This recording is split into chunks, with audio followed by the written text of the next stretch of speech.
Ahora se ha oído. Hoy nos va a hablar sobre el Vedanta.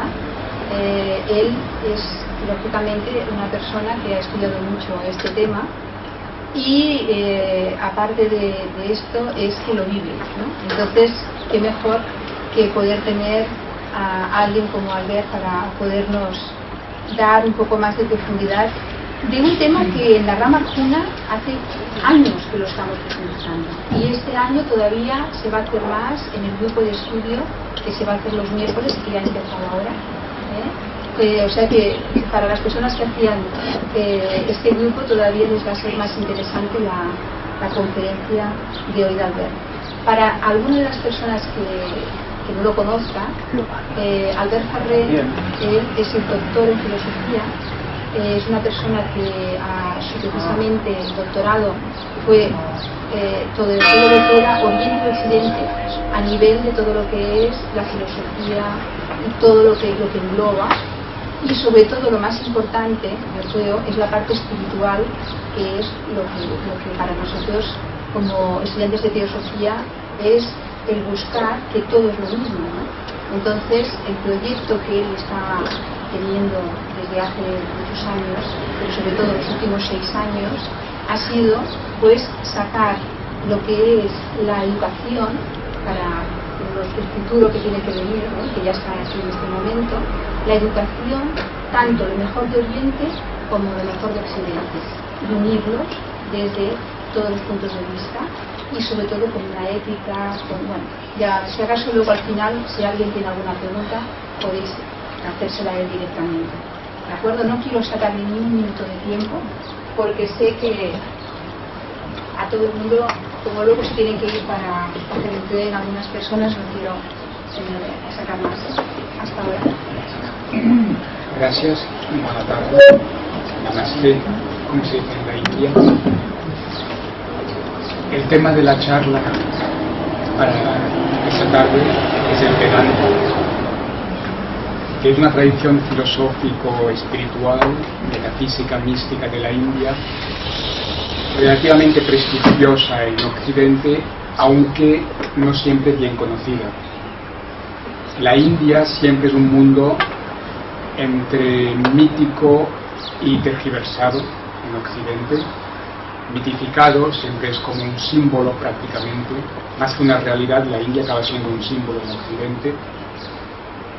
Pero con este valor simbólico, los occidentales muy a menudo no conocen suficientemente la realidad que subyace al símbolo, sea a nivel filosófico o sociológico. De entrada, el problema del sánscrito.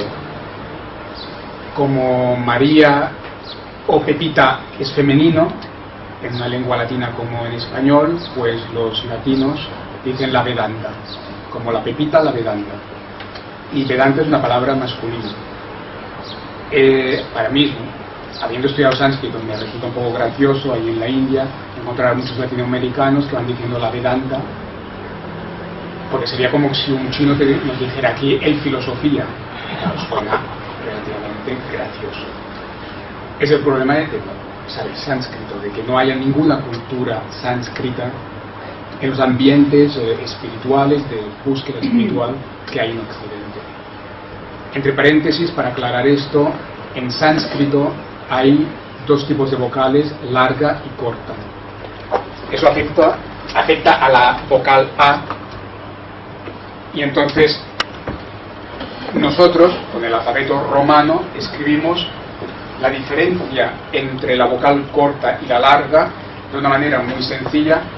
En la vocal corta no hacemos nada, y en la vocal larga ponemos un signo, que normalmente en el mundo hispano anglosajón es un signo horizontal, pero que los franceses ponen como su accent circonflexe, como su acento circunflejo, así, como un barret, como se dice en catalán, un triangulito, como un capuchón. Este símbolo más universal, horizontal, o esta especie de acento francés, marca el que esta vocal es larga. Y esto es muy importante de cara al género gramatical en sánscrito, porque la vocal corta es masculina y la larga es femenina. Entonces Vedanta es una palabra sánscrita que se forma con dos palabras, Veda, y con esto ya entramos en qué es el Vedanta. Veda y Anta.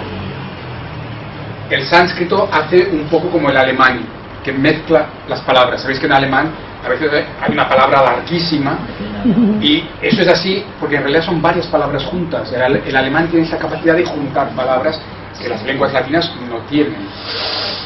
El sánscrito también tiene esta virtud de poder juntar las palabras. Vedanta es la unión de dos términos diferentes, Veda y Anta. Veda es lo que ahora veremos un poco con más detalle, es el conocimiento, pero no el conocimiento empírico, sino el metafísico, y eso da lugar a una serie de, entre comillas, libros sagrados. Y Anta significa límite final. Veda, Anta es el final de los Vedas. Y este final de los Vedas, Vedanta, es lo que da pie a toda la gran tradición filosófica que brevemente veremos hoy. Pero la última A es una corta, no larga, es masculino, es el Vedanta. De hecho, si cogéis muchos nombres masculinos, nombres propios masculinos en sánscrito, como el príncipe, Siddhartha, Buda, su nombre también acaba con A, pero no es una chica, no es Pepita, es un chico, porque esta A es una A corta, es una vocal corta masculina. Esta vocal, esta A corta, es tan tenue de pronunciación, es un poco como la A atonal, como la A suave catalana, que casi no se pronuncia. Y en la historia de la India, esta vocal corta cada vez se ha pronunciado menos, es una vocal muy suave, muy floja, se pronuncia cada vez menos y al final acaba desapareciendo. En la India actual no se dice Siddhartha, se dice Siddhartha. Y al escribir el nombre, la A es que ni la escriben, la han suprimido. Con lo cual ahora ya lo acaban con T.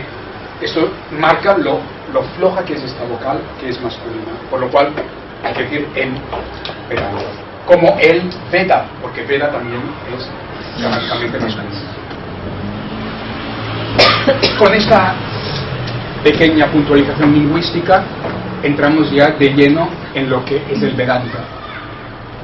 Decir Vedanta sería un poco como decir neoplatonismo en la historia de Occidente. Una historia filosófica, espiritual, larguísima, muy dilatada. Igual que el neoplatonismo, platonismo, va desde Platón o incluso antes, podemos hacerlo ascender para arriba hasta el pitagorismo, Pitágoras, y antes Orfeo y el orfismo, y llega hasta el siglo XX. Hay neoplatónicos en el siglo XX, y naturalmente el gran platonismo del Renacimiento del siglo XVII-XVIII, el romanticismo fue un gran neoplatonismo, y llega hasta la época moderna. Igual que el neoplatonismo en Occidente implica esta historia muy dilatada de más de 2000 años, algo similar sucede con el Vedanta en la India.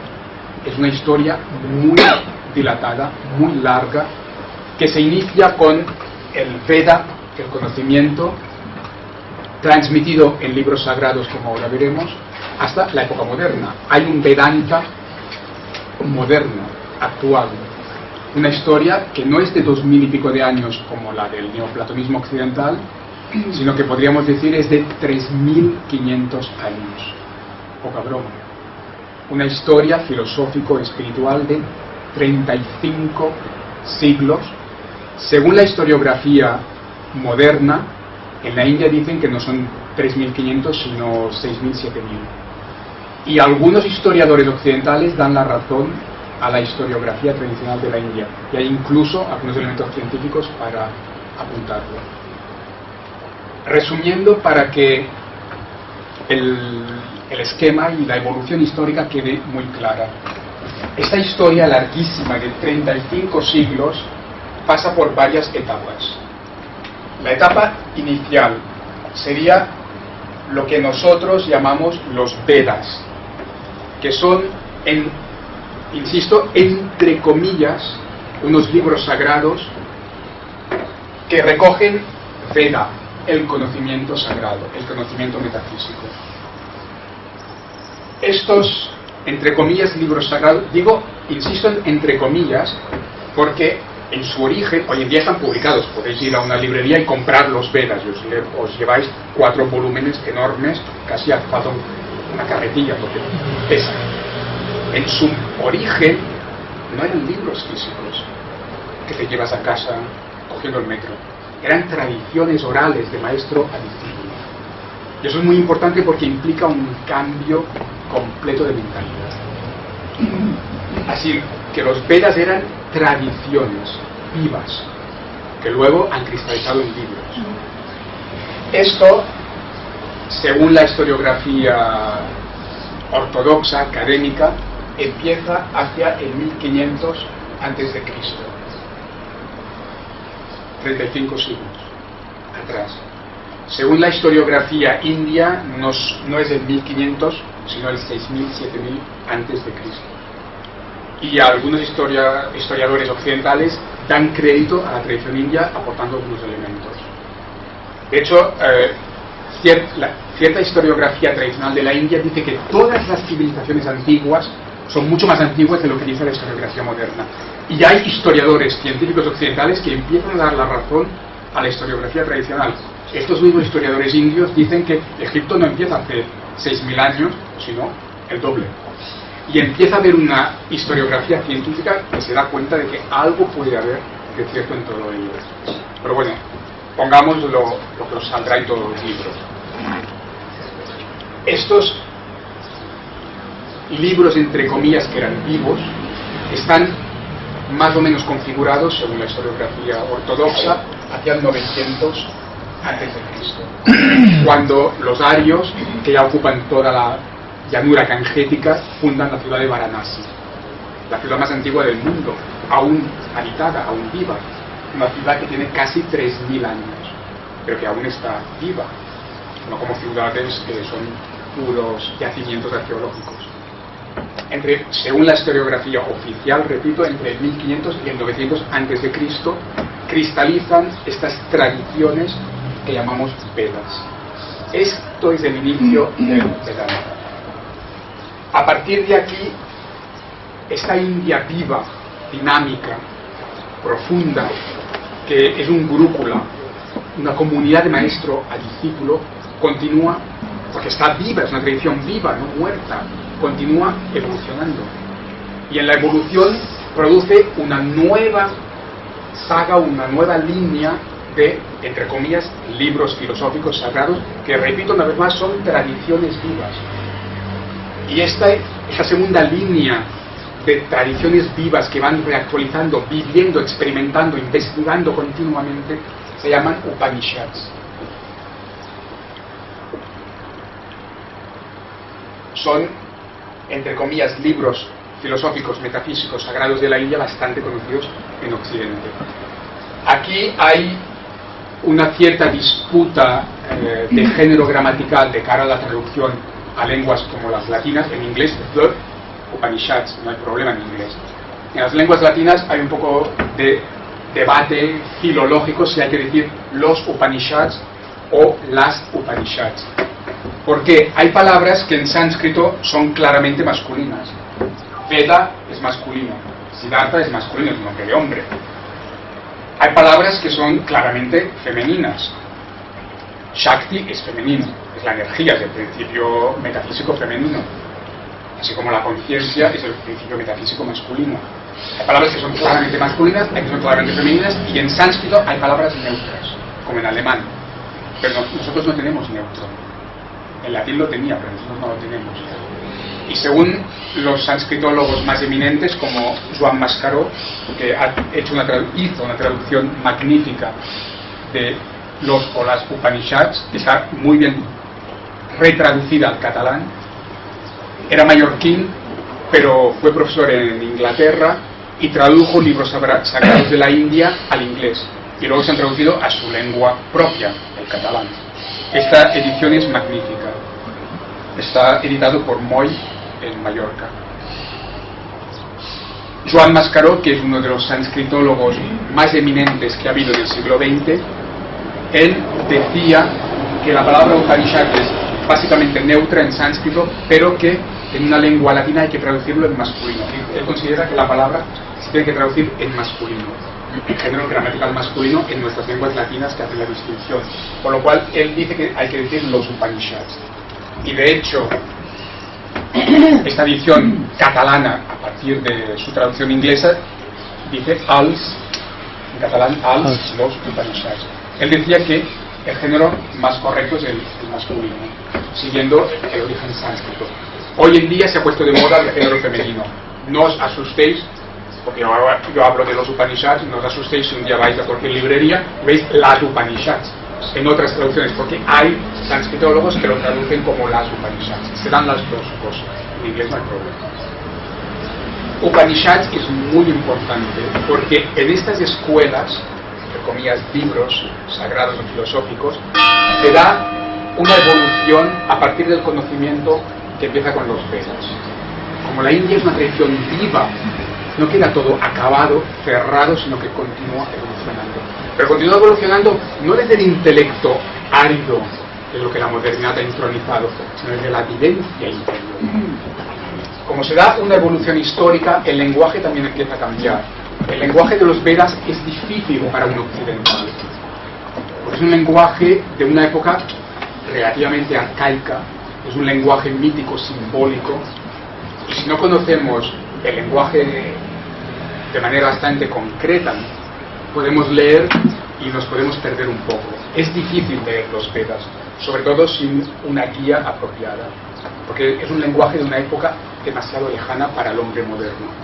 En cambio, los Upanishads ya son posteriores, empiezan a no redactarse porque es una tradición viva, sino a componerse, a elaborarse como escuela viva hacia el 700 o 600 antes de Cristo, cuando los Vedas ya están acabados. Nos estamos acercando a la fecha histórica crucial de 500 antes de Cristo. Los Upanishads casi empiezan a elaborarse, a desarrollarse alrededor del 500 antes de Cristo. Y esto es muy importante porque esta época de la humanidad, no de la India, de toda la humanidad, ya no es la época arcaica de los Vedas. Pensad en el 500 antes de Cristo, ¿qué pasa en China? ¿Qué pasa en Grecia? Es el nacimiento de la filosofía. Y los primeros Upanishads empiezan hacia el 700 o 600, pero continúan en pleno vigor ya hacia el 500, 400, 300, la época de Sócrates, Platón, Aristóteles. Con lo cual el origen histórico, el desarrollo ya pleno de los Upanishads es paralelo, a nivel temporal es paralelo a la Grecia clásica, a la gran filosofía griega, paralelo al inicio de la gran filosofía china. Es decir, estamos en un momento de la historia humana en que surge la filosofía. Más o menos al mismo tiempo en varios lugares del mundo, dentro del mundo de las antiguas civilizaciones. Grecia, India, China. Es fascinante que más o menos hacia el mismo periodo, 500, 400, 300, surge el pensamiento que hoy día podemos llamar propiamente filosófico en varias civilizaciones de la humanidad. Y eso es muy importante porque entonces el lenguaje de los Upanishads, la manera en que se hablan estos textos, ya no es como en los Vedas. Es la época de la filosofía, es la época del surgimiento de la filosofía en varias civilizaciones. El lenguaje, la manera de tratar las cosas ya es más filosófico, lo cual quiere decir que para nosotros nos es más próximo, es más cercano. Un occidental, una persona del mundo moderno occidental, puede leer los Upanishads mucho más fácilmente que los Vedas, porque existe esta transición histórica. Es un pensamiento ya más sistemático, más filosófico, más conceptual, que entendemos más fácilmente, aunque haya algunos referentes mitológicos que también hay que conocer, etc. Esto continúa evolucionando. La tradición india es una tradición viva, continúa desarrollándose. Se dice que en la India se dice que Upanishads clásicos se van componiendo hasta la época de Jesús y después de Jesús, es decir, hasta entrar la Edad Media prácticamente. Pero la tradición india habla de Upanishads en la Edad Media, en el Renacimiento Y la tradición india considera que algunos textos de la época moderna son Upanishads también. Y la tradición india considera que esta línea de Upanishads no se ha acabado. Quizá dentro de 300 años habrá un nuevo Upanishad, y dentro de 1000 habrá un nuevo Upanishad. Eso es lo que es fascinante de la India, que es una tradición viva, que está continuamente desarrollándose y conformándose, adaptándose a los tiempos. Algún texto de algún gran maestro espiritual del siglo XX, como Ramana, se considera Upanishads en la India, en muchos círculos del hinduismo. Llega hasta hoy en día, podemos decir. Y podrá haber Upanishads en el futuro. Pero es importante saber que, aunque esta tradición llegue hasta hoy, si queremos, naturalmente hasta la Edad Media, el Renacimiento, hay evoluciones en paralelo también. En paralelo porque esto continúa. Pero hay otras evoluciones en paralelo. Existe la tradición de los sutras. Los sutras, que también se conocen en la tradición budista del sur, en lengua pali, la lengua del budismo del sur, la lengua clásica del budismo del sur, porque en Birmania no hablan pali, la lengua clásica como nuestro latín. En pali, la lengua del budismo del sur, esto se transforma en sutta, con doble T, sutta. En sánscrito, sutras. Los sutras son tratados mucho más breves, concisos. Los hay de diferentes tipos, contenidos, y hay sutras filosóficos, sutras que contienen filosofía vedántica. Y luego de este desarrollo histórico a través de estos tipos de, entre comillas, libros, Vedas, Upanishads, Sutras, surge la tradición filosófica medieval que conocemos en el sentido estricto como Vedanta.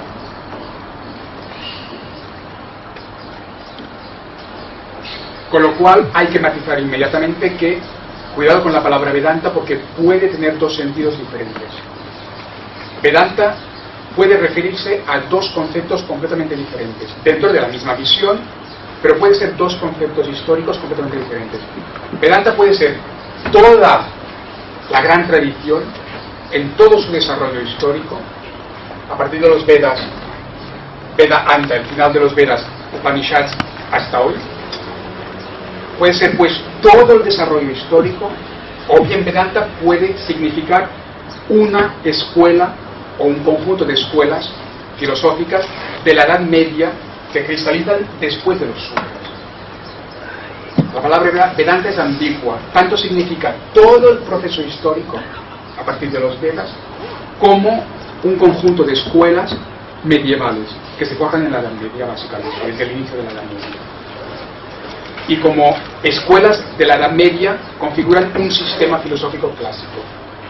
Que son dos usos de la palabra diferentes. Recordad, Vedanta puede ser todo el desarrollo histórico a partir de los Vedas. En un segundo sentido histórico, Vedanta es un conjunto de escuelas medievales que conforman un sistema filosófico clásico de la India. Eso es medieval, básicamente medieval. Este es el cuarto nivel de Vedanta. El Vedanta en sentido histórico concreto que se ciñe a la Edad Media como un conjunto de escuelas que configuran una escuela, entre comillas, clásica, históricamente medieval.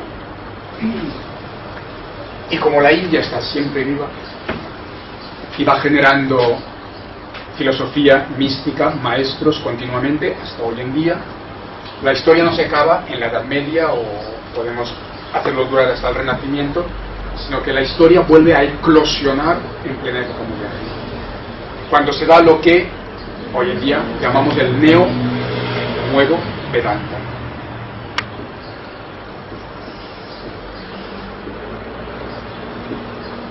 El nuevo Vedanta es el gran renacimiento del Vedanta que se produce en la época moderna. Ya en germen en el siglo XIX y plenamente en el siglo XX. Este nuevo Vedanta de la época moderna se puede expresar en inglés, se ha expresado en inglés, ha hablado en Estados Unidos, ha impresionado al público de Estados Unidos, de Inglaterra. Aquí entran varios grandes maestros espirituales maestros sabios de la India moderna, empezando por Ramakrishna, que ya produce un renacer del Vedanta. Luego su discípulo preferido, también gran maestro, Vivekananda, que es una gran figura de este renacimiento vedántico moderno. Vivekananda, discípulo de Ramakrishna, dos figuras claves de este renacimiento vedántico, Ramakrishna y Vivekananda.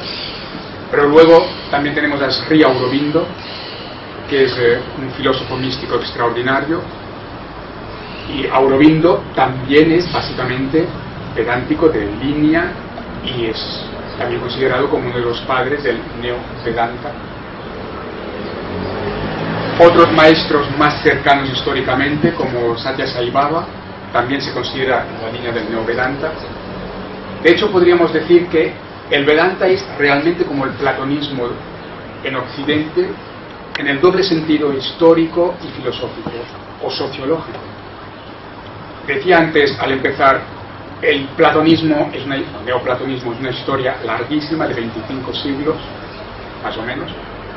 El Vedanta es una historia de 35 siglos. Hay este primer paralelismo temporal histórico. Son dos tradiciones muy dilatadas que realmente influyen en toda la historia de la civilización india o europea occidental. Pero hay otro paralelismo más sociológico, que es que ambas tradiciones son las que más impactan su civilización respectiva.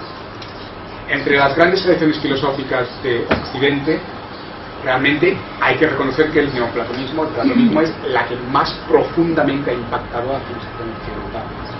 El número de artistas, pensadores que han sido profundamente influidos por el platonismo es ingente. Es entre las grandes tradiciones filosóficas la que han dilatado históricamente más profundamente, ha moldeado el pensamiento occidental, el pensamiento profundo. Aunque hoy en día podamos pensar que Occidente es una civilización sin alma materialista, no nos olvidemos que hay una historia larguísima de filosofía y espiritualidad, muy influenciada por el platonismo, que sería la gran escuela, es la gran tradición de Occidente. El equivalente del platonismo en la India es el Vedanta, es la gran escuela, dilatada históricamente 35 siglos, con figuras importantísimas, con textos importantísimos. Es la tradición que amalgama, que junta los más grandes textos y los más grandes filósofos y sabios, y la que más ha moldeado la imagen y la esencia, podemos casi decir, de la historia cultural filosófica de la India, sin olvidar que hay otras tradiciones, sin olvidarlo naturalmente, pero es la tradición más conocida, más influyente. Vamos a ver con un poquito más de detalle, no mucho porque tampoco tenemos más tiempo, pero un poco más, qué es lo que contienen estas etapas históricas del Vedanta. Sobre los Vedas no voy a decir mucho porque no tenemos suficiente tiempo y es un tema muy complejo de los Vedas. Solo apuntar que los Vedas se constituyen, como decía, como escuelas diferentes. Básicamente dan lugar a 4 grandes tradiciones que cristalizan en 4 grandes libros. En este periodo, según la historiografía oficial, el conjunto más antiguo es el que se llama Rig Veda. Luego están Yajur y Sama Veda, y el conjunto último es Atharva con TH, Atharva Veda. Rig Veda, Yajur Veda, Sama Veda, Atharva Veda. Son las 4 grandes configuraciones de escuelas, entre comillas, libros, que conforman los Vedas. Unos textos muy complejos donde hay de todo, absolutamente de todo. Son el Veda, el conocimiento en todas sus facetas. Hay cosas de tipo científico, astrológico, astronómico. Hay aspectos más ritualísticos, aspectos más metafísicos. Hay de todo en los Vedas. Upanishads es, como apuntaba, un conjunto de tradiciones, escuelas, textos ya sustancialmente diferentes. más filosóficos, decía, es la época de la gran filosofía. De nuevo, y no es casualidad, el paralelismo con el platonismo. Sabéis todos, como teósofos occidentales, que el platonismo también era algo vivo en su origen, da lugar a una tradición que de hecho es la gran tradición viva de Occidente, hay toda una mística dentro del neoplatonismo. Los grandes neoplatónicos del Renacimiento o del Romanticismo son personas que tenían una vivencia mística interior real, genuina, era algo vivo también, no era algo meramente intelectual como hoy en día. El platonismo es la tradición, la gran tradición viva de Occidente.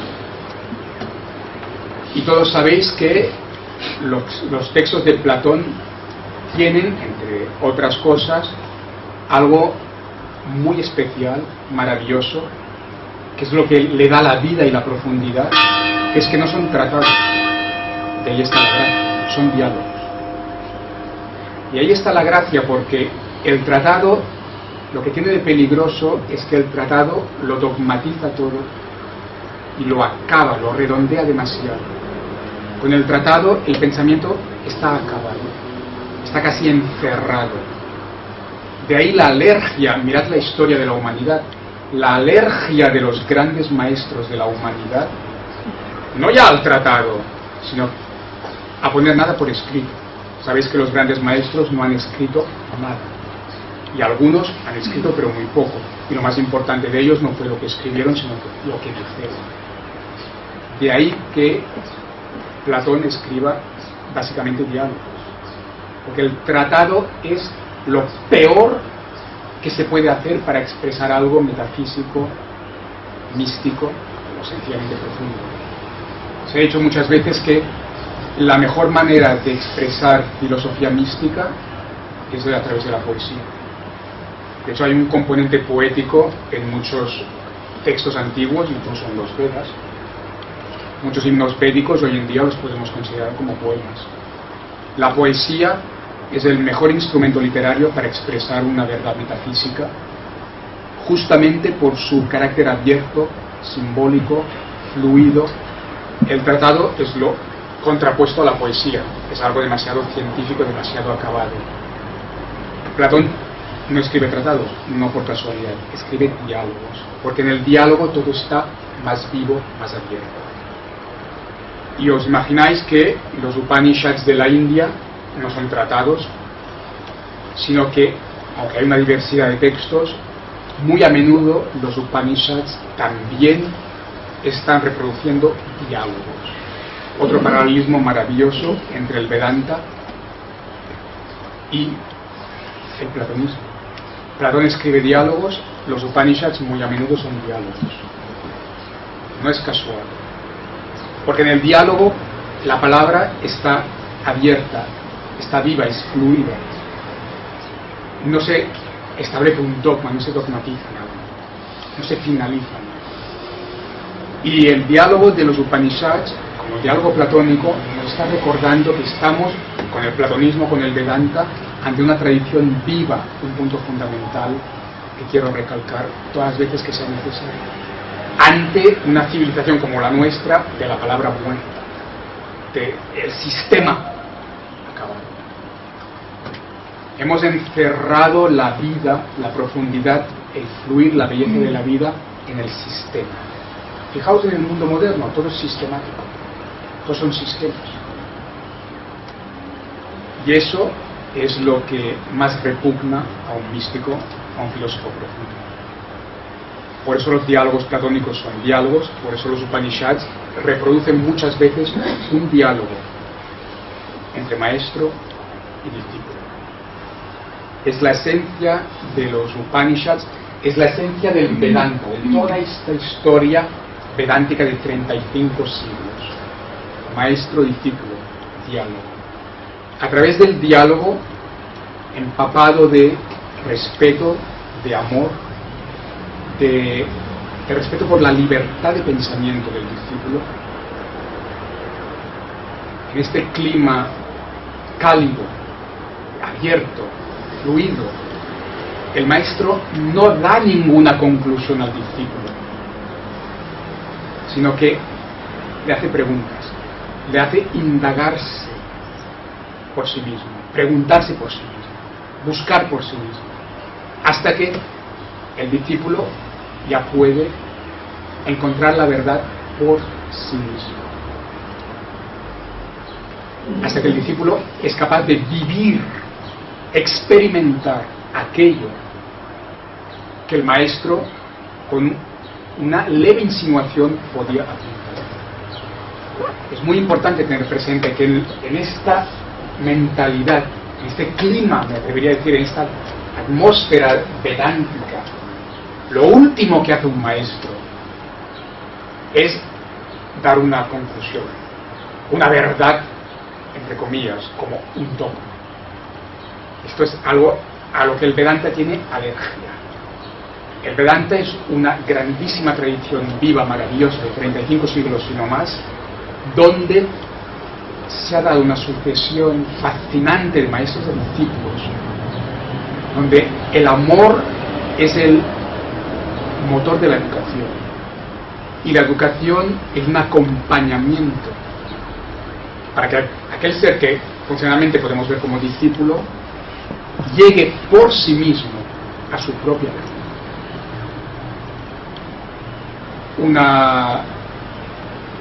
La única conclusión vedántica o búdica sería que el discípulo no tiene que creer nada de lo que le dice el maestro, sino simplemente escuchar lo que dice el maestro. Y lo que dice el maestro no será nunca una conclusión, sino una pregunta. No será nunca un dogma, sino una invitación. No será casi ni una indicación, sino una insinuación, para que el discípulo encuentre, investigue y encuentre por sí mismo, si quiere encontrar, si quiere. Este carácter abierto, amoroso, con una libertad de pensamiento que en una época como la moderna, que tanto ruido ha hecho con la libertad de pensamiento, se ha perdido completamente. ¿Qué es la libertad de pensamiento? Yo que soy profesor de universidad, ¿qué es la libertad de pensamiento que tanto ha entronizado la civilización occidental moderna, cuando en una aula de universidad el profesor está dictando, dando una clase magistral, hablando y los alumnos van apuntando? Y ahí se acaba la universidad. No digo que la clase magistral no pueda tener un sentido, vehicular un cierto tipo de conocimiento más empírico, una información necesaria, pero que a esto se reduzca la universidad es patético. ¿Y en dónde está la libertad de pensamiento? Cuando simplemente se trata de una videoconferencia. Ese tipo de docencia universitaria se puede hacer a través de Skype.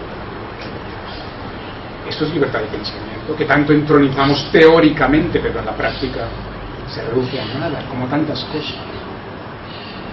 Ese es el gran mensaje del Vedanta, el gran mensaje de la India más profunda, que el platonismo occidental entendería perfectamente, simpatizaría con ello perfectamente, pero que en la civilización moderna, tal como se ha estructurado, hay mucho que aprender.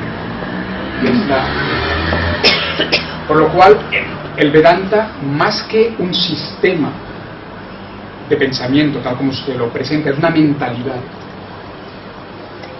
Es de hecho un gurúkula. Esta palabra india maravillosa, sánscrita maravillosa, que casi es un mantra en la India, gurúkula. Gurúkula. Kula, la familia o comunidad del gurú, del maestro. El Vedanta es el gurúkula. No solo el gurúkula, la comunidad del maestro con sus 12, 14 discípulos, fue la unidad orgánica, institucional, a través de la cual se organizó y desarrolló el Vedanta. El Vedanta, esta historia impresionante, la más grande metafísica, filosofía de la historia de la humanidad, a través de 35 siglos. Esto se hizo sin ordenadores, sin libros físicos, sin pupitres, ni tarimas, ni pizarras. ¿Os podéis imaginar? Hoy en día, donde el conocimiento no se puede pensar, visualizar sin la tarima, la mesa, la pizarra, el ordenador, el libro físico naturalmente, necesitamos materia cada vez más sofisticada a nuestro alrededor para que haya conocimiento.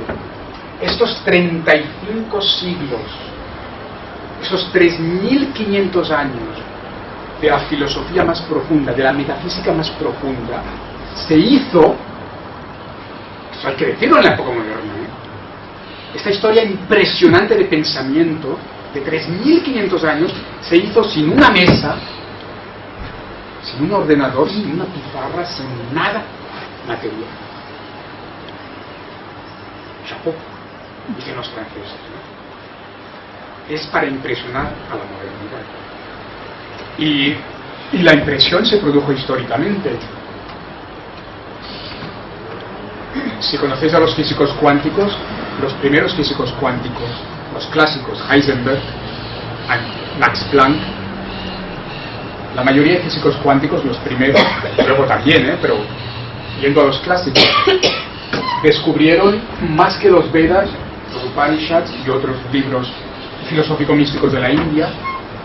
Y lo que es impresionante es que desde Planck o Heisenberg hasta físicos cuánticos más actuales como David Bohm, desde los clásicos hasta los actuales, los físicos cuánticos, después de estar años y años trabajando en física cuántica, dicen, está escrito, está publicado, es bien conocido, nuestras conclusiones después de 10, 20, 30 años de física en laboratorio, nuestras conclusiones después de toda esta física cuántica las encontramos aquí.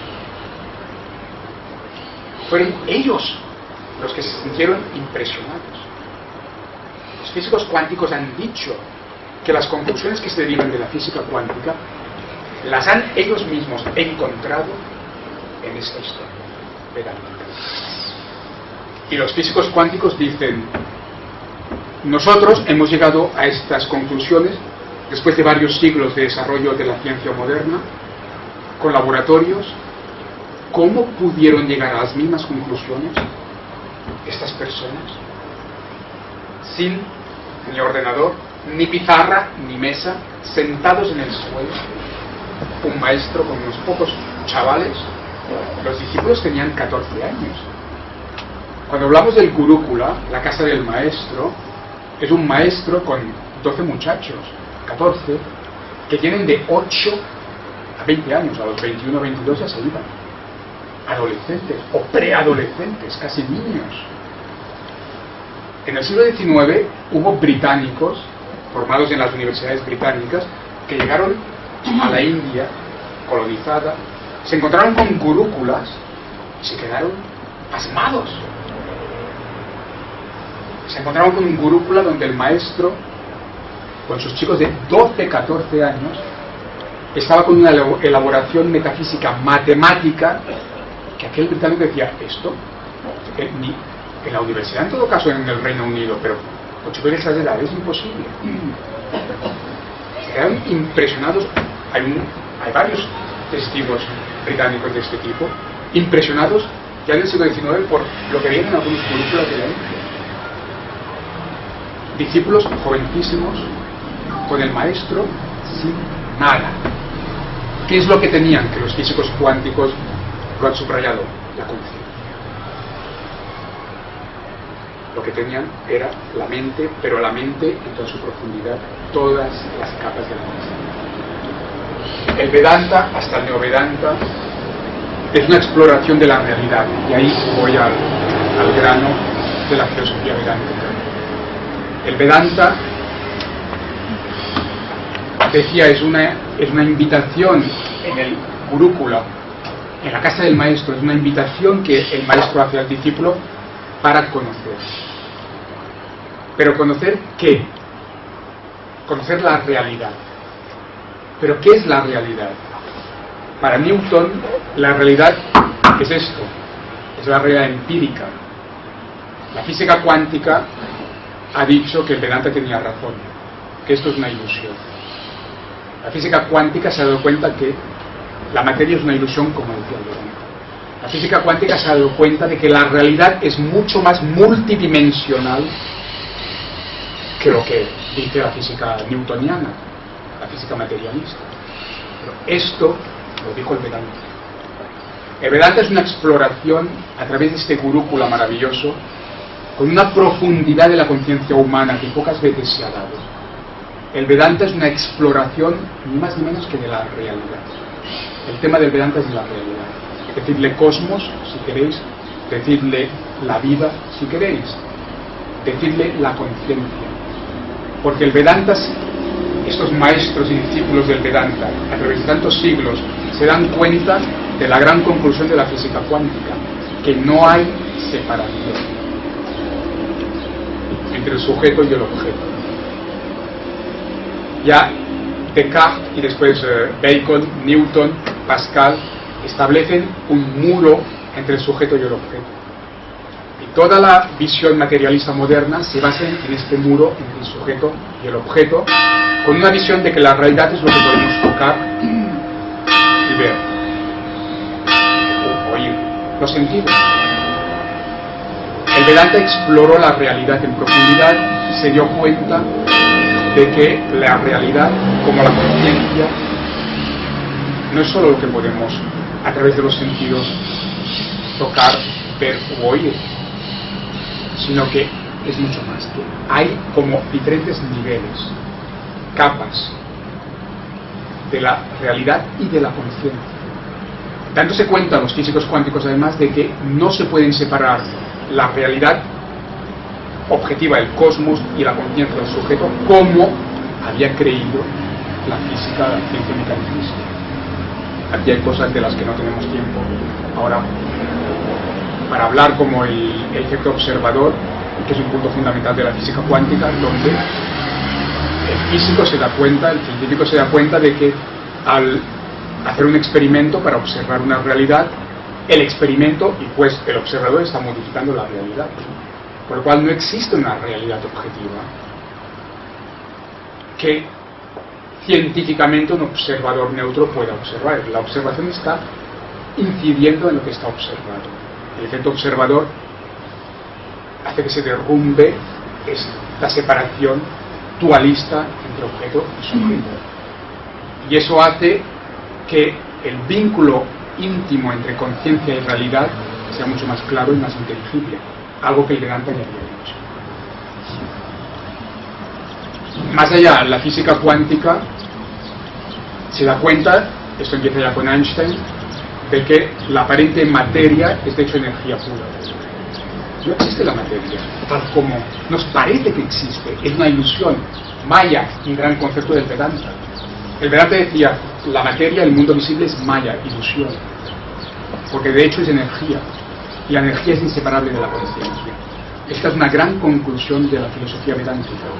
Lo que aparentemente es materia, de hecho es energía, y la energía es indisociable de la conciencia, no se pueden separar. Y hay muchos niveles, hay toda una serie de planos diferentes de realidad, energía, conciencia. Esto, en la ciencia moderna típica, mecanicista, a partir de Newton, no lo puede ni entender. La física cuántica lo entiende. La física cuántica se da cuenta a través del estudio del átomo y de todo el mundo subatómico. La física cuántica, el estudio del átomo, hace darse cuenta al científico cuántico de que la aparente materialidad es una ilusión pura. La materia está casi vacía y es energía. La materia, se acaba diciendo en física cuántica, es un tipo de energía que queda como aparentemente solidificada. Es una apariencia. Y no solo esto, el desarrollo de la física cuántica, en David Bohm es muy claro, y en otros autores también, Reich, un gran físico, más reciente, Laszlo también, hay una serie de grandes científicos que se dan cuenta, toda la teoría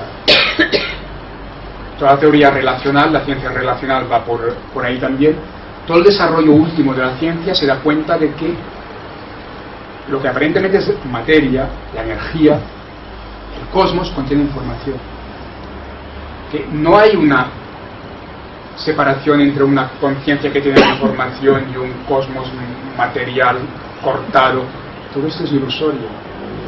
La materia es de hecho energía, y este cosmos, visto de una manera mucho más fluida, mucho más dinámica, interdependiente, en constante evolución e interdependencia, que de hecho es energía, con diferentes niveles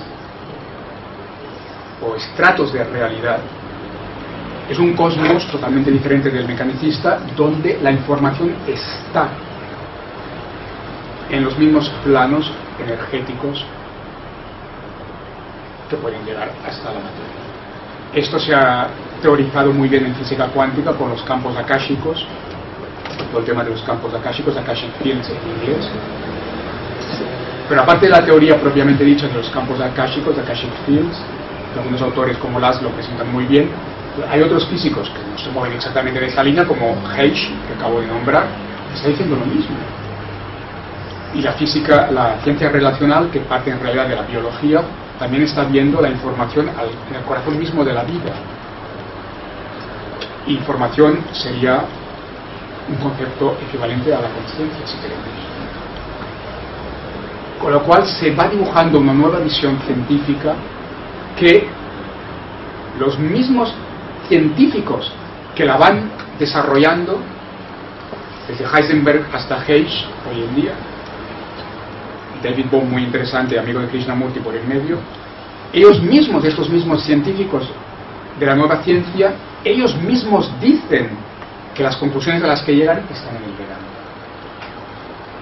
Que una gran tradición que a través de esa exploración de la conciencia, yendo al interior, hacia la profundidad de la conciencia en meditación, en auténtico estado meditativo, se fueron dando cuenta, fueron viviendo, despertando a estas, diríamos, realidades, que la materia de hecho es energía, que todo está interconectado, interconnectedness en inglés, interdependencia, que hay diferentes estratos, niveles de realidad, de conciencia-energía, más y más sutiles, donde la unidad es más y más perceptible, que hay información en la energía, que es indisociable. Todo esto en procesos meditativos profundísimos, yendo a lo más profundo de la conciencia humana. Todo esto fue descubierto, literalmente descubierto, vivido por todas estas cadenas de maestros y discípulos. Y elaboran unas conclusiones claras en los Upanishads que hacen que el físico cuántico se caiga de la silla. El físico cuántico llega a la misma conclusión, pero a través de un proceso mucho más complicado con laboratorios científicos de por el medio. Aquellos maestros y discípulos llegaron a la misma conclusión a través de la interiorización, yendo a la profundidad del ser, que es conciencia energía. Es un tema absolutamente fascinante que no podemos desarrollar más, pero que está realmente en lo más profundo de la humanidad, y por aquí pasa el futuro de la humanidad. La actual civilización no tiene ningún futuro. Esto ya lo dijo el presidente checoslovaco en aquel momento, Havel, ante el Senado y la Cámara de Representantes de los Estados Unidos. Naturalmente no le hicieron ningún caso. Havel, el famoso presidente de Checoslovaquia, dijo ante el Congreso de los Estados Unidos, cuando fue a Estados Unidos, que el presente modelo de civilización no tiene ningún futuro, y que el futuro pasa por este nuevo paradigma donde la clave es la conciencia, algo que Einstein ya dijo, que la clave es la conciencia. Esto es el gran trabajo del Vedanta, sabiendo que la conciencia es inseparable de la energía. Como decía, cristalizan posteriormente algunas escuelas aparentemente diferentes, en algo diferentes. Esto sucede en la Edad Media, cuando se da el Vedanta en sentido estricto, que es el Vedanta medieval, el Vedanta como sistema. Decía antes, el Vedanta no es un sistema tal como lo entendemos hoy en día nosotros, pero en el lenguaje académico se habla del sistema vedántico. A mí la palabra no me gusta porque justamente no es un sistema, es algo abierto, fluido. Pero bueno, en el lenguaje académico se dice el sistema vedántico que se configura en la Edad Media. Esto da lugar, en términos clásicos, en la India, a tres escuelas de Vedanta, que se conocen básicamente con los nombres de sus filósofos principales.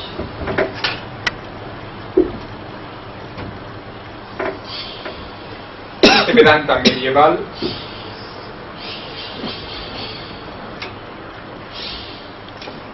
se desarrolla a lo largo de la Edad Media básicamente en torno a tres grandes figuras que cristalizan tres visiones complementarias de esta gran exploración de la realidad. Las tres grandes figuras son Shankara, el más conocido y el que se considera normalmente como el más grande entre los filósofos vedánticos. El segundo más conocido sería Ramanuja, y el tercero, el menos conocido, Madhva.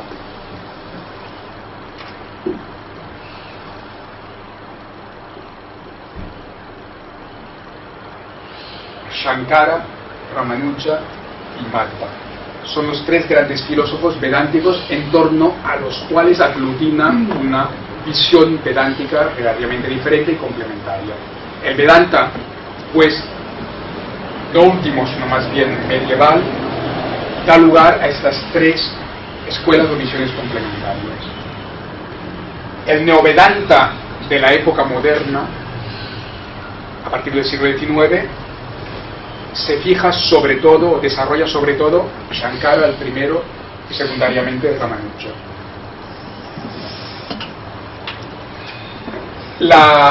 Los términos europeos, ingleses o españoles, referentes a las tres figuras serían: para Shankara se habla del Vedanta no dual o adual.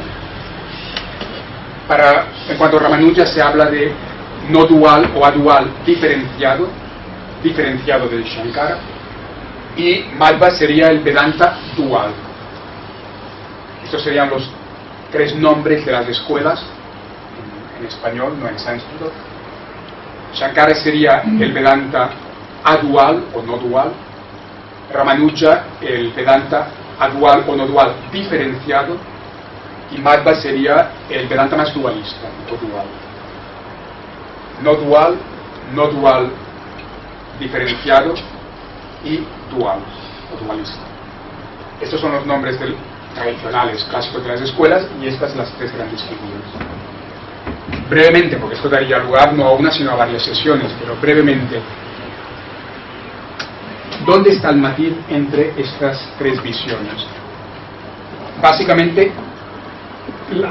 la diferenciación o el matiz vendría por la visión o la experiencia de la unidad. El gran tema donde se podrían separar estas tres interpretaciones vedánticas sería en torno a la unidad. Podéis imaginar por los nombres mismos de las escuelas que el Vedanta de Shankara, adual o no dual, es el que más enfatiza una unidad total. Madhva sería el menos simpatizante de la no dualidad, sería el más claramente dualista, separando dos planos. Y Ramanuja estaría en medio, enfatizando una cierta unidad, pero sin llegar a la total unidad de Shankara, manteniendo un cierto dualismo como Madhva. Es muy importante tener presente que en la India no se intelectualizan estas diferencias filosóficas como en Occidente, sino que en la India se entienden en términos de vivencia. La filosofía india considera que estas tres escuelas, con sus propiedades filosóficas, se corresponden con vivencias interiores, místicas, podríamos decir, metafísicas diferentes. Con lo cual, habría un componente de realidad ontológico en esas diferencias. No es algo que opere a nivel intelectual, sino que es algo que tiene que ver con la experiencia interior, con la experiencia filosófica, como decía Panikar tantas veces, la experiencia filosófica. La filosofía que es expresión de la exploración interior, del viaje hacia el interior en estado meditativo. En la India se considera que Madhva, Ramanuja y Shankara tienen experiencias diferentes, lo que decía antes de los diferentes planos de la física cuántica y del Vedanta. En la India se considera que Madhva, Ramanuja y Shankara llegan a explorar planos diferentes en este cosmos multidimensional, con varios planos.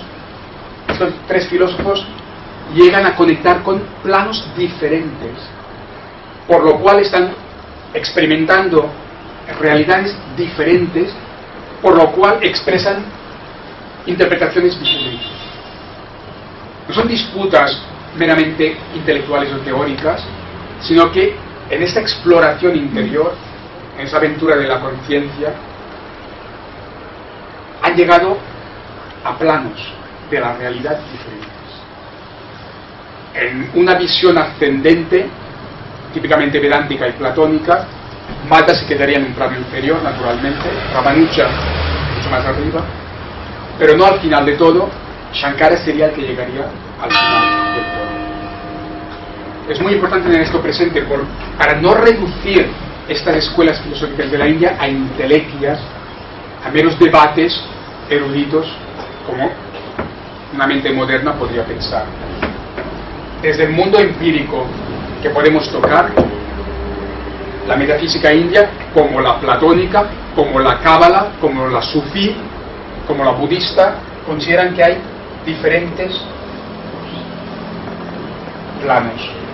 Por encima en términos de más y más sutil, por encima del mundo empírico, visible, que podemos tocar, el cosmos se sutiliza, se hace más y más sutil. Y en cada plano están conciencia y realidad indisociables. Planos más y más sutiles. Y más unitivos. Cuanto más ascendemos hacia planos más y más elevados, sutiles, más fuerte es la experiencia de la unidad. Y en sánscrito se dan nombres a estos diferentes planos. No tenemos tiempo de entrar en todo el detalle hoy, porque esto de hoy daría lugar a un curso anual de todo un año. El sánscrito, la filosofía india en sánscrito, da nombres a estos diferentes planos. Cogemos lo que dice el budismo mahayana. El budismo mahayana da nombres diferentes a los mismos planos, pero cogemos el griego, la filosofía griega, y es impresionante ver cómo la filosofía griega dio nombres a los mismos planos. Cogemos la cábala, para quien conoce hebreo, y la filosofía hebrea, dan nombres hebreos a los mismos planos. Cogemos el sufismo y la filosofía sufía dando nombres árabes a los mismos planos. Llega la física cuántica. Lo que la física mecanicista dijo es una ilusión total. El cosmos no es eso. El cosmos es mucho más parecido a lo que dijo el Vedanta. Y los físicos cuánticos, David Bohm muy claramente, pero Heish también, Laszlo también, Amit Goswami también, los físicos cuánticos dicen el cosmos es multidimensional, presenta diferentes niveles, más y más sutiles. Y este cosmos multidimensional por niveles de David Bohm o de Heish, de estos físicos cuánticos, es absolutamente coherente. El cosmos multidimensional de los físicos cuánticos es absolutamente coherente con el cosmos multidimensional del Vedanta, de la cábala, del sufismo, del platonismo. Lo que estamos hablando son investigaciones genuinas de la realidad. Y una cosa aún más fascinante, arriba de todo, los físicos cuánticos hablan de la palabra tabú, porque es políticamente incorrecta hoy en día, que ya nadie se atreve a pronunciar, Dios. Hoy en día ya no se puede hablar de Dios. Esto está trasnochado, esto está pasado de moda, no está la paz. Hay que decir la fuente, el absoluto, cualquier tontería menos Dios. Los físicos cuánticos hablan de Dios. David Bohm, el amigo de Krishnamurti, claramente establece un cosmos multidimensional en 5 niveles. David Bohm establece claramente 5 niveles del cosmos en una visión totalmente coherente con la metafísica vedántica, y al final de todo, en el origen, en la fundación de todo, David Bohm está hablando de Dios. una conciencia, una inteligencia suprema, que es el punto de origen y el punto final. Heisch, el gran físico que ha trabajado en el Instituto Max Planck en California, dice lo mismo. De hecho, su libro más famoso se llama God's Theory, la teoría de Dios. La física cuántica ha vuelto a este punto fundacional, como estaba en el Vedanta. En el Vedanta este punto se llama Brahma. En Shankara, la no dualidad, hay una unidad total. Se dice en la India, Shankara llegó al final de todo, la unidad total. Las metáforas de la filosofía india: la muñeca de sal que se diluye completamente en el océano, la gota que se pierde en el océano. Madhva se queda más abajo, en otro plano de realidad que es legítimo. Todos los planos son legítimos. Aquí no hay inferior superior tal como una moral tradicional lo entendería. Madhva se queda en un plano entre comillas inferior, que no quiere decir nada negativo, donde hay una separación, una distinción entre el creador y la creación. En Madhva hay una separación ontológica muy clara entre el creador y la creación, entre Dios y el mundo o el hombre. Ramanuja se queda entre medio. De hecho, según muchos gurús o pandits profundos de la India, Shankara llega al final de todo y Ramanuja se queda aquí, en la antesala del final, del origen. En este punto donde se queda Ramanuja, en este plano que recibe un nombre en sánscrito, el budismo ajena también le da un nombre, los griegos también le dieron un nombre, la cábala también. En este punto la vivencia de la unidad es muy fuerte. El ser siente la unidad cósmica con todo, pero aún se siente a sí mismo también. No pierde completamente la personalidad. Y de hecho se dice en la India que este plano de Ramanuja, este Vedanta no dual diferenciado, es un plano de unidad porque la conciencia cósmica es muy viva, se siente la unidad de todo, la unidad que subyace a la diversidad, está muy viva, pero el que lo experimenta aún se experimenta a sí mismo como persona y Dios, que es el Dios personal. Pensad en Krishna, el Dios Krishna del cual se enamora el devoto. Este es el plano de Ramanuja. Es el plano de la bhakti, del amor a Dios, a un Dios personal. En cualquiera de sus formas, masculino, femenino, adulto, niño como Krishna o jovencito, en cualquiera de sus formas, el Brahman, el absoluto, la unidad primordial, adopta una forma de persona y se da una relación personal, de persona a persona, entre el devoto y el Dios personal. Pero en Madhva esta relación personal es dualista. Dios es una cosa, yo soy otra. Y en Madhva el devoto se puede sentir como esclavo del Señor. Toda esta dualidad está cortado del Señor, de hecho. Anhela a Él, pero está cortado. Ramanuja no está cortado. En Ramanuja hay una unidad entre las dos personas, entre el devoto y el Señor. Es más el Arjuna que es amigo del Señor. Una relación mucho más próxima. Personal, pero mucho más próxima. Y hay una unidad subyacente. Pero aún y así, dentro de la unidad, el ser se experimenta como persona en una relación personal con el divino personal. En Shankara es la muñeca de sal que se diluye en el cielo. Es la unidad total. Y quisiera acabar diciendo algo sobre el Neovedanta. Y me fijaré en un neovedántico, el más puro para mí.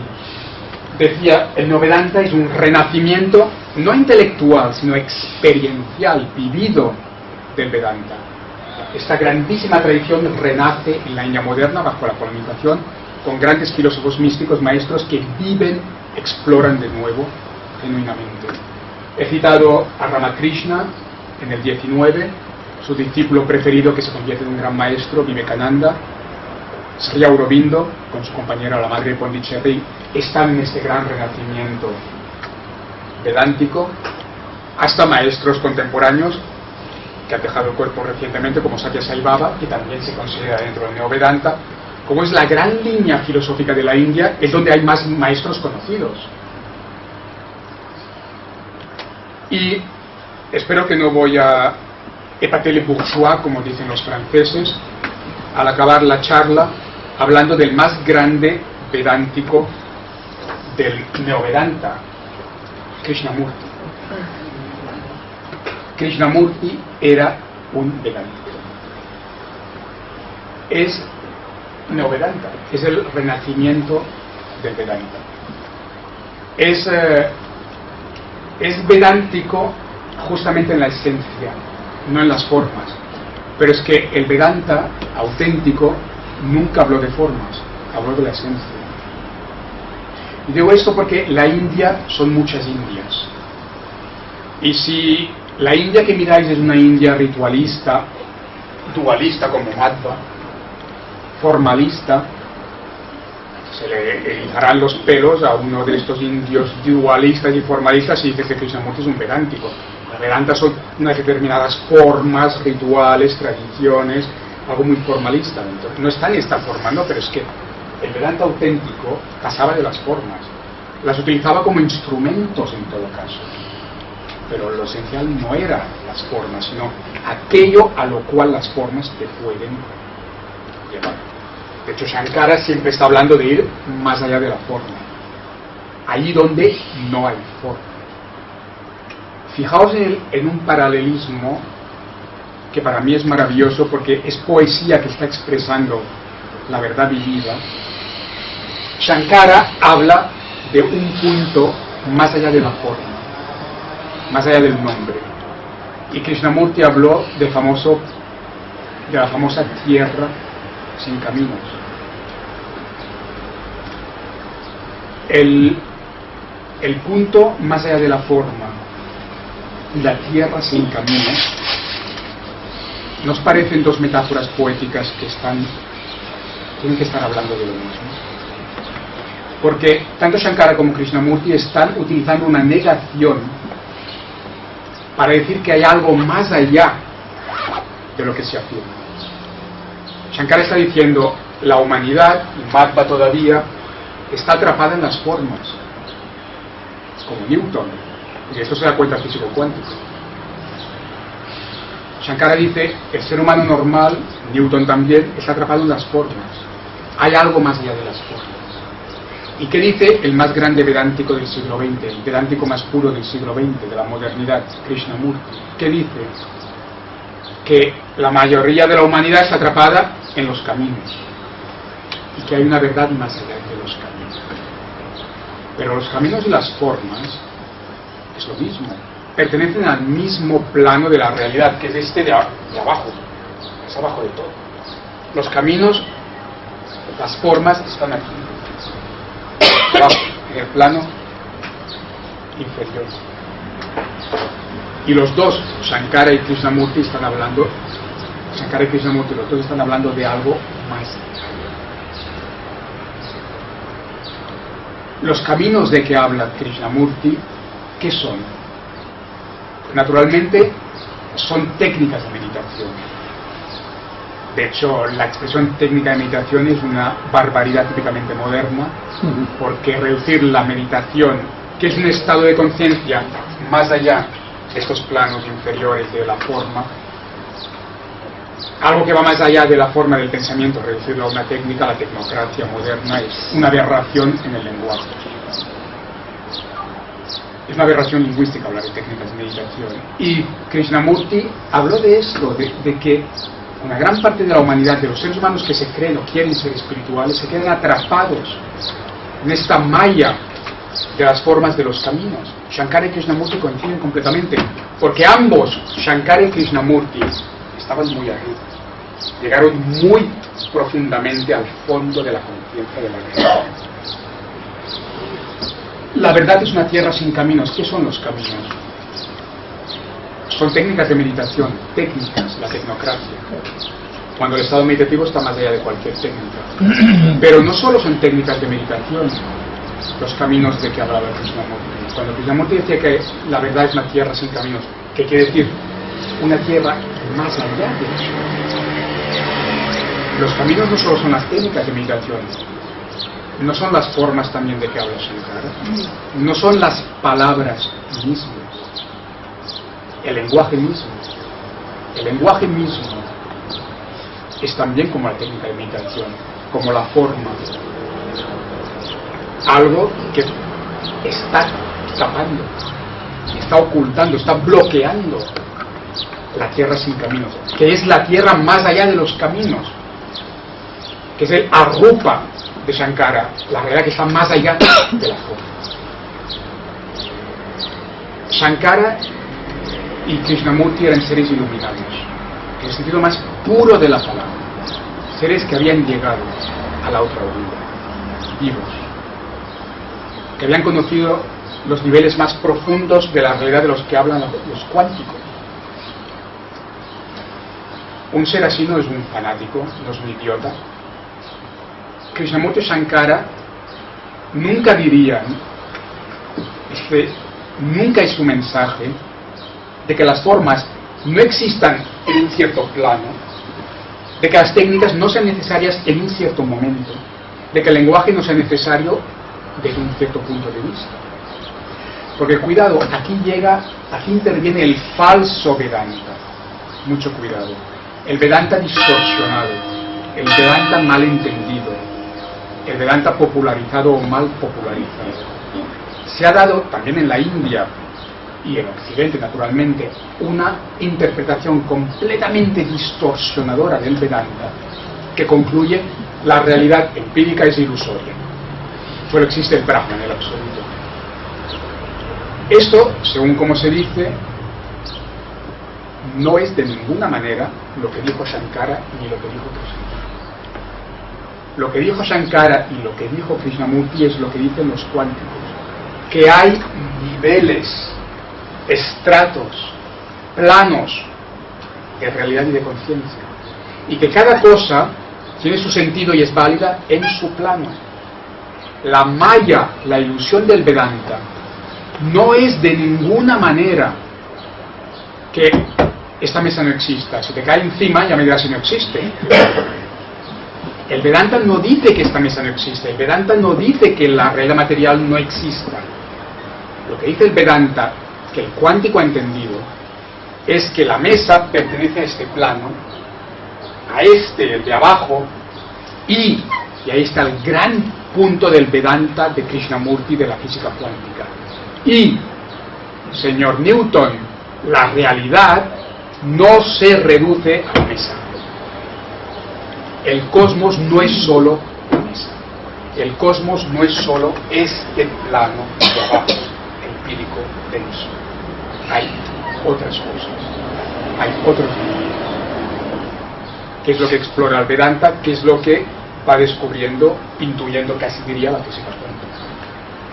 Entonces, desde el punto de vista de Shankara y Krishnamurti, hago un paralelismo entre Shankara y Krishnamurti, que es profundo, porque ambos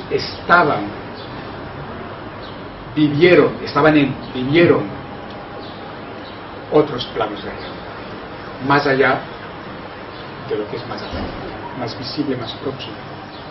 Y lo que están diciendo ambos es, sí, las formas existen, las técnicas pueden ayudar, el lenguaje es necesario, pero por favor, no os quedéis ahí, no os penséis que solo hay otras cosas. Y cuidado, que las cosas de este plano no hagan oscurecer, no bloqueen otras dimensiones. Este es el mensaje del Vedanta y este es el mensaje del gran vedántico del siglo XX, Krishnamurti. Yo nunca diría que Krishnamurti tiró por el suelo las técnicas meditativas, la religión, como ciertos occidentales krishnamurtianos han interpretado. Krishnamurti dijo, ojo, no nos engañemos, no nos quedemos atrapados en este plano, en las formas, en las técnicas, en las palabras de este plano. Vayamos a la esencia, al fondo, a la profundidad, que está más allá de las cosas de este plano, más allá de las palabras, de las técnicas, de las formas de este plano. Y la gracia de Krishnamurti es que expresó en esencia el mismo mensaje que Shankara, pero en el lenguaje de nuestra época, un lenguaje del siglo XX y XXI, podemos decir, un lenguaje que se puede utilizar hoy en día en cualquier ámbito, ante un científico, un administrador, un hombre de negocios o una ama de casa, ante cualquier ciudadano de la modernidad. es nuestro lenguaje. Y esto naturalmente es más universal o más fácilmente utilizable que el Vedanta de Shankara, que fue elaborado hace 1300 años, aunque hay joyas filosóficas con Shankara, pero bueno, claro, es algo de hace 1300 años. Una cosa no quita la otra. Pero la gracia de Krishnamurti es que sea algo de nuestra época. Pero fijaos, en esencia, su mensaje es de camino. La tierra, la famosa tierra sin caminos, es una metáfora poética, y de hecho es la tierra más allá de los caminos. Y lo que nos está diciendo Krishnamurti es: no nos perdamos en los caminos, no nos quedemos atrapados en los caminos. Ahí fue su rebelión contra una cierta interpretación de la teosofía y unas ciertas formas, no de la teosofía profunda, sino de la sociedad de tal lugar, de tal tiempo. Krishnamurti fue siempre un teósofo en profundidad, un auténtico teósofo. Krishnamurti fue el auténtico teósofo, el auténtico vedántico, que vivió la esencia de las enseñanzas como algo vivo, profundo, real, luminoso, que transmite, que despierta, incita a los otros a despertar. Y su rebelión contra la sociedad teosófica, totalmente manipulada por seres negativos que quieren simplemente atacar, fue una rebelión no contra la teosofía, sino contra ciertas interpretaciones, contra ciertas formas que él se dio cuenta que estaban bloqueando la esencia. Esa es la verdadera teosofía, fue un verdadero teósofo. Y toda su reconciliación profunda con la teosofía a lo largo de su vida es clarísima. Se dio cuenta él de esto. Este punto es muy importante porque he oído barbaridades en Europa sobre Krishnamurti, pero barbaridades, como si fuera casi un pensador anarquista que lo tira todo por el suelo, pero es que no ha entendido nada. Era un místico. Sus experiencias místicas son impresionantes. Todo lo que nos está diciendo es Shankara, es Vedanta, Advaita. Y su rebelión es contra las distorsiones, no contra la esencia. Él vive la esencia. Su rebelión es contra las distorsiones de la esencia, que naturalmente se pueden dar en cualquier lugar, se dan en todos los lugares. En todas las tradiciones ha habido distorsiones, en todas. Y ahí está su rebelión. Su rebelión es de hecho un grito de alerta. Cuidado. Cuidado porque las organizaciones, este plano de abajo, empírico, puede bloquear el acceso a la esencia, puede distorsionar el mensaje esencial. Ahí está el peligro, señor. Ahí es donde está su grito de alerta. Cuidado. Cuidado que lo que pertenece a este plano y es legítimo en este plano no nos corte todo este camino ascendente. No nos corte de ahí, de los planos de ahí. Que el lenguaje, que los rituales, que las técnicas de meditación, que las formas no nos oculten y bloqueen, distorsionen lo profundo, lo esencial, el mensaje esencial, los niveles más profundos de conciencia, la unidad de fondo, el amor que es ontológico, que es una capa profunda del ser, que es cósmico. Ese es el gran mensaje. Un mensaje vedántico, shankariano, advaita, no dual, filosófico en profundidad. Y una recomendación maravillosa para cada ser humano de este mundo posmoderno, donde la cultura que hemos recibido, la educación que nos ha moldeado, nos está animando continuamente a criticar, a ver lo negativo, a atacar. El mensaje de Krishnamurti también podríamos decir es crístico. Jesús, diciéndolo vulgarmente, no critiques a nosotros, critícate antes a ti mismo. Antes de ver lo que pasa en nosotros, obsérvate a ti mismo, literal en los evangelios. Un gran mensaje de muchos grandes sabios. El mensaje de Krishnamurti es el mismo. Krishnamurti nos está invitando continuamente en todos sus diálogos maravillosos, en todas las charlas maravillosas que dio. Krishnamurti nos está invitando continuamente a parar un momento. Porque la mente mono que dice justamente Vedanta, monkey mind en inglés, la mente mono, Vedanta, la mente no para. No para sobre todo de criticar, de ver en los demás, en uno mismo naturalmente nunca.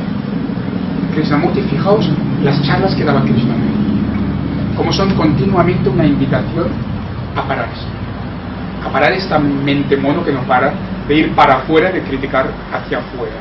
Parar un momento.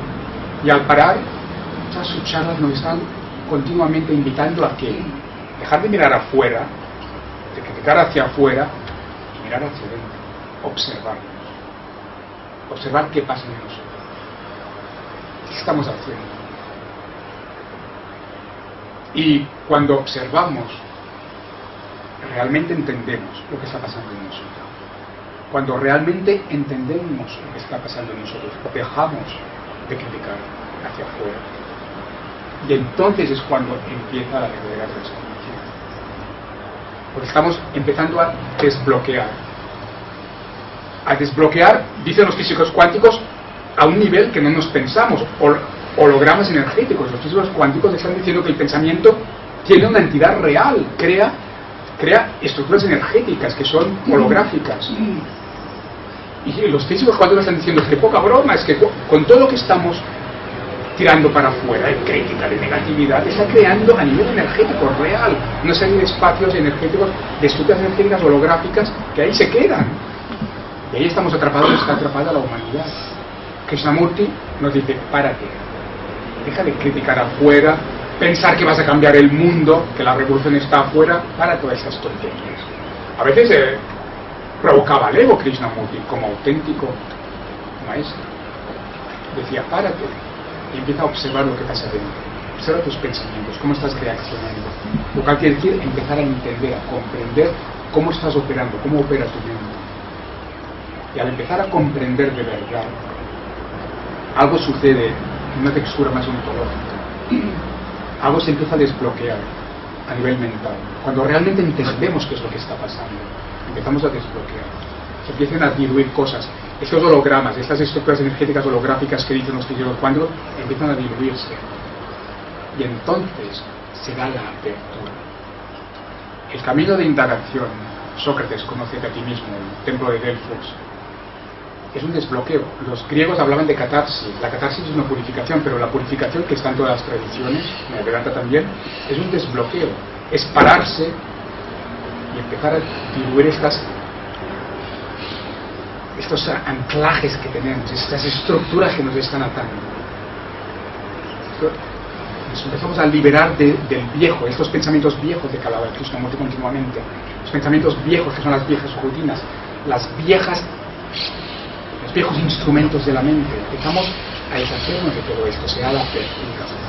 Desbloquear es abrir.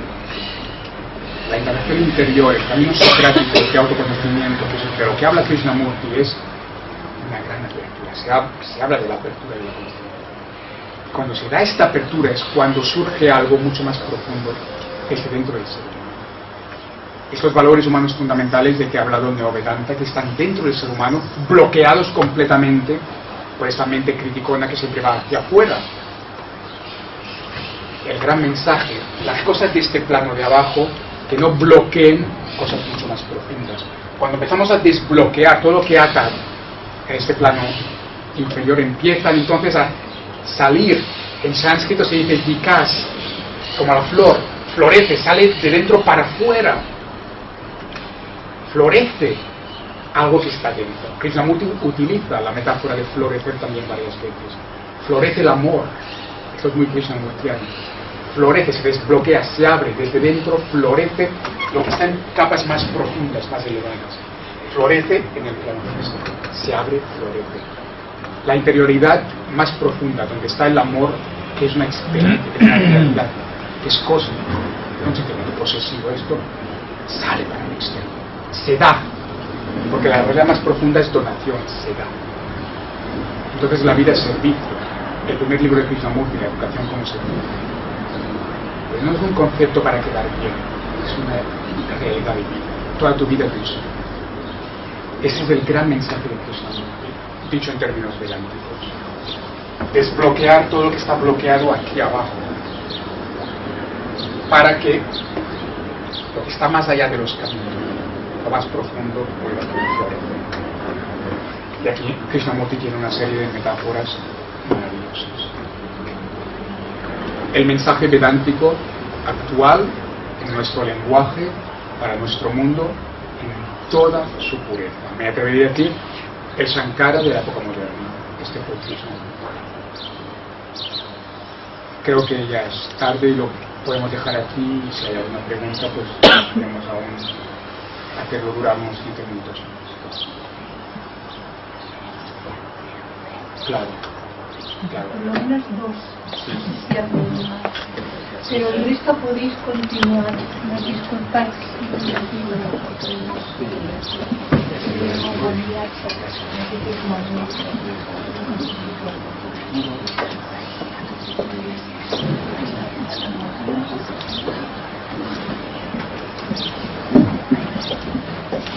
Pues si queréis, los que no tienen que coger un tren, aún podemos estar 20 minutitos.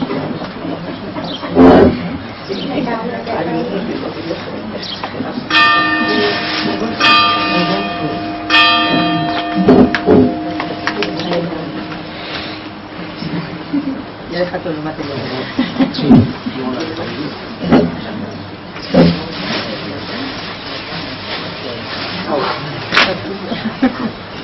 Sí, sí. La nada, ¿qué papel tiene aquí? La nada. ¿La nada? ¿Qué tiene que ver con todo eso? Sí, Uy, ¿qué? No sé cómo explicarme. ¿Qué papel tiene? ¿Qué? es una gran pregunta. Es una gran pregunta, sobre todo cuando el budismo, especialmente el Mahayana, tanto ha hablado de la nada, sunyata, según el término budista, y yo diría, como se ha malentendido tanto el tema de la nada, de sunyata, del budismo Mahayana, creo que vale la pena hablar de ello, con lo cual, gracias por la pregunta. Aparentemente habría una cierta casi contradicción entre cierta teoría o doctrina budista mahayana de la nada, de sunyata, y todo este cosmos, esta visión de un cosmos multidimensional y toda esta metafísica vedántica.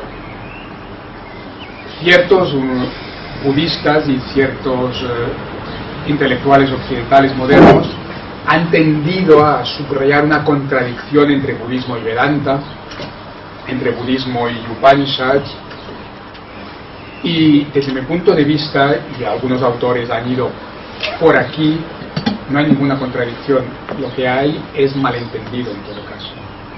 Desde mi punto de vista, no solo no hay contradicción, sino que hay un paralelismo, coherencia profunda entre el budismo mahayana y el Vedanta, porque si cogemos la metafísica mahayana está claramente, en su metafísica está claramente hablando de una serie de planos ascendentes perfectamente coincidentes con los que enumera y describe el Vedanta, y les da nombres equivalentes, con lo cual no puede ser que haya contradicción. La visión de este cosmos multidimensional es totalmente idéntica, coherente, ahí no puede haber contradicción. Entonces, ¿de qué tiene que ir esta nada del budismo?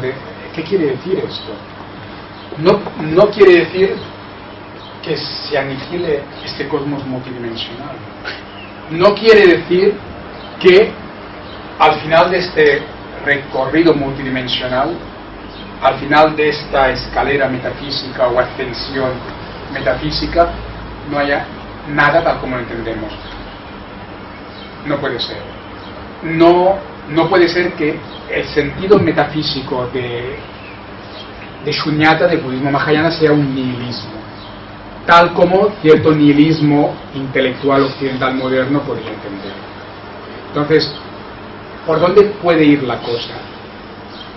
Desde mi punto de vista, cuando la filosofía budista, mahayana sobre todo, está hablando en profundidad en propiedad de shunyata, de vacío, está hablando de vacío de esto. ¿Qué quiere decir? Vacío del bloqueo que se da aquí, abajo. El vacío shunyata, de que puede hablar el budismo entendido en profundidad, metafísicamente. El vacío es vacío de la mente superficial, del intelecto más superficial, del estadio del nivel de conciencia que se corresponde a este plano empírico. Esto es el vacío. Es un vaciarse de lo que decía antes, de las formas, de los caminos, que en este plano lo están bloqueando todo. Este es el vacío. Es un vaciarse de aquellos caminos de que hablaba Krishnamurti, de aquellas formas de que hablaba Shankara. Es un vaciarse de este nivel, de todo lo que en este nivel está bloqueado y bloqueando otros niveles más profundos. Es un vacío del yo, pero del yo entendido como ego, como el ego que cree que no hay nada más. Es un vacío de la maya, de la ilusión de que solo hay esto. Ese es el vacío. Es un vacío de ego, de materialismo, de ilusión, de maya. Es un vacío del ego ignorante, es un vacío de avidya, de ignorancia metafísica. Y el vacío de estas formas y caminos, el vacío de este bloqueo, el vacío de esta ilusión, de esta maya, es lo que abre a niveles más profundos, a planos superiores, a la plenitud. Desde mi punto de vista, y autores reconocidos han ido por este camino. El vacío de la maya, del ego, es lo que abre a la plenitud verdadera, que está en niveles más profundos. Y de hecho, se puede considerar que en la metafísica budista, nirvana es esto. Nirvana es este punto, más allá del cual no hay nada. Es el último punto, es el fundamento de todo. Es Dios, es el Brahma. No es ninguna estupidez. Es lo más profundo que se puede decir del budismo. Que en el budismo, este punto, que la tradición cristiana llamaría Dios, que Shankara llamaría Brahman, este punto es lo que en el budismo llamamos nirvana.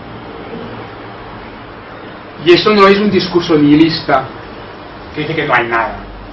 Más allá de la muerte no hay nada. Es un discurso ateo nihilista típico del ego que está en la maya. No es eso. No puede ser eso.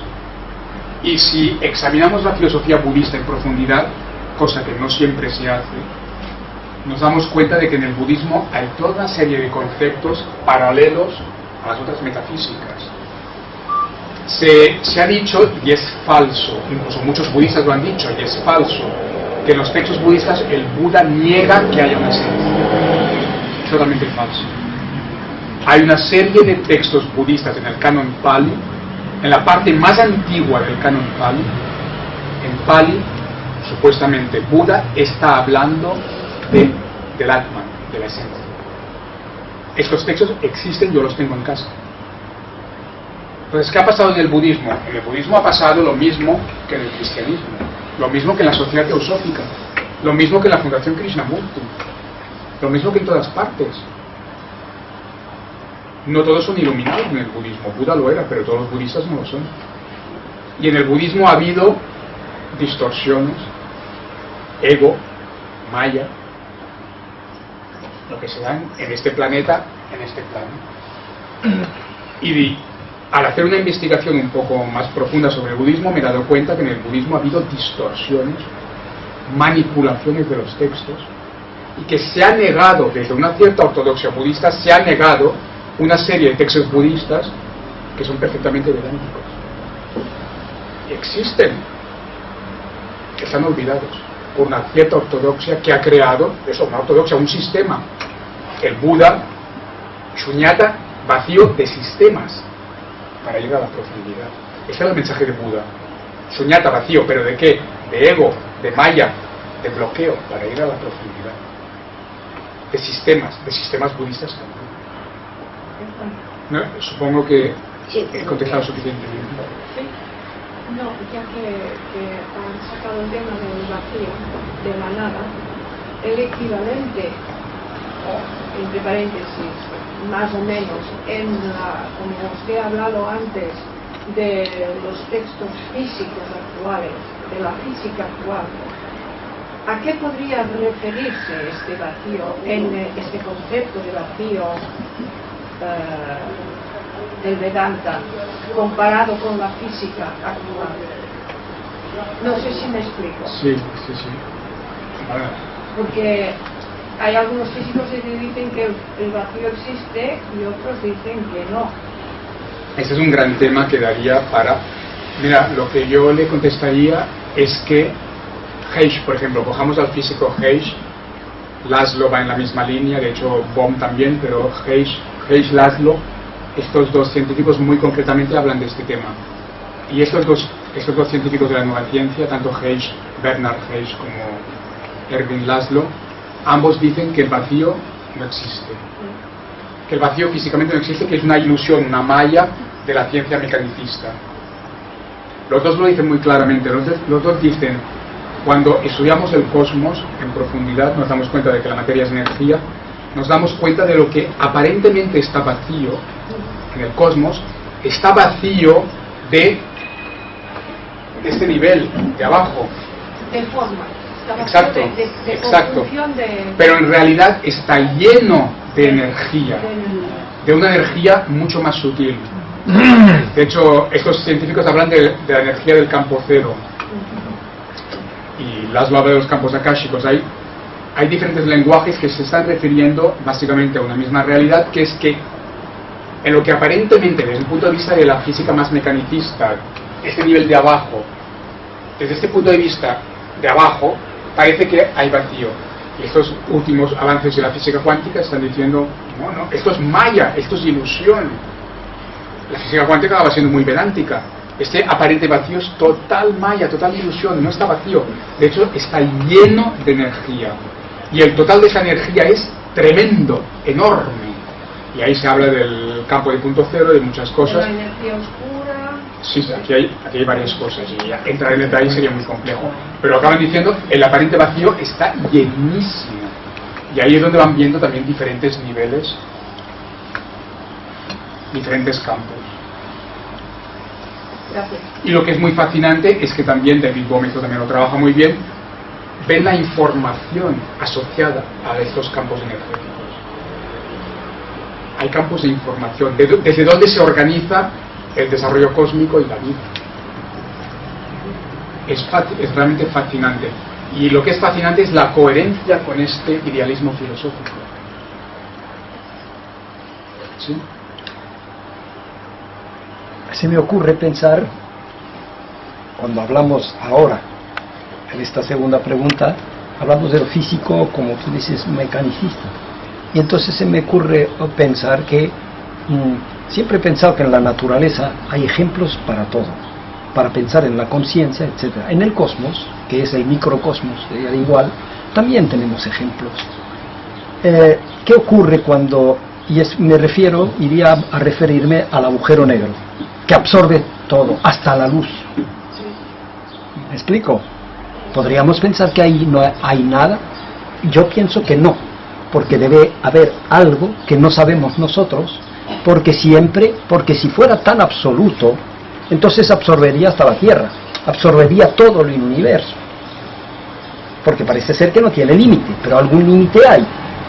Entonces ahí es donde digo yo, me referiría a eso para pensar qué es el absoluto vacío.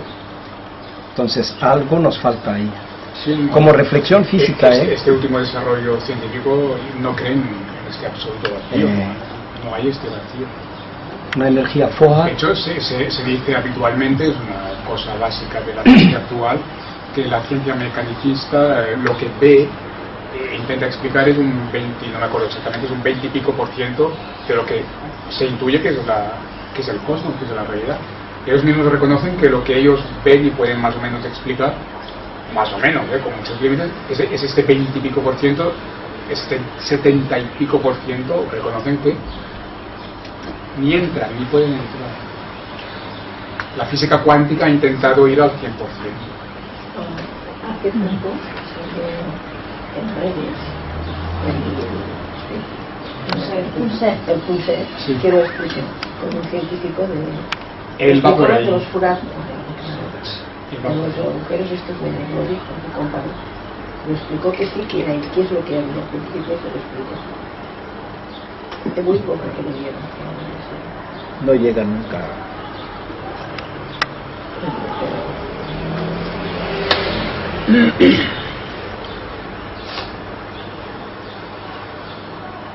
Pues gracias. Gracias. Muchas gracias. Muchas gracias, Alberto.